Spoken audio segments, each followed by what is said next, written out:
দুপুরের মধ্যে দেশের 2 জেলার ওপর দিয়ে তীব্র ঝড় বয়ে যেতে পারে। এ সময় বজ্রসহ বৃষ্টিও হতে পারে বলে শঙ্কা করেছে আবহাওয়া অধিদপ্তর।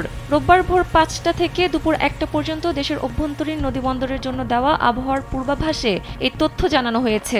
আবহাওয়াবিদ ডক্টর মোহাম্মদ আবুল কালাম মল্লিকের স্বাক্ষরিত এক প্রেস বিজ্ঞপ্তিতে বলা হয়েছে, রংপুর ও দিনাজপুর জেলার উপর দিয়ে ঝড় বয়ে যেতে পারে। ঝড়টি পশ্চিম বা উত্তর পশ্চিম দিক থেকে ঘন্টায় 45 থেকে 60 কিলোমিটার বেগে আসতে পারে। এ সময় বৃষ্টি বা বজ্রসহ বৃষ্টির পূর্বাভাসও রয়েছে। এ কারণে 2 জেলার নদীবন্দরগুলোকে 1 নম্বর সতর্ক সংকেত দেখিয়ে যেতে বলা হয়েছে। এদিকে শনিবার আবহাওয়ার পূর্বাভাসে জানানো হয়, সোমবার সন্ধ্যা 6টা থেকে পরবর্তী 24 ঘন্টায় সিলেট বিভাগের 2-1 জায়গায় অস্থায়ীভাবে দমকা অথবা ঝড়ো হাওয়া সহ ওয়ালটন আবারও মিলিয়নিয়ার অফারে ওয়ালটন ফ্রিজ কিনে আপনিও হয়ে যেতে পারেন মিলিয়নিয়ার। বিদ্যুৎ চমকানো, বৃষ্টি অথবা বজ্রসহ বৃষ্টি হতে পারে।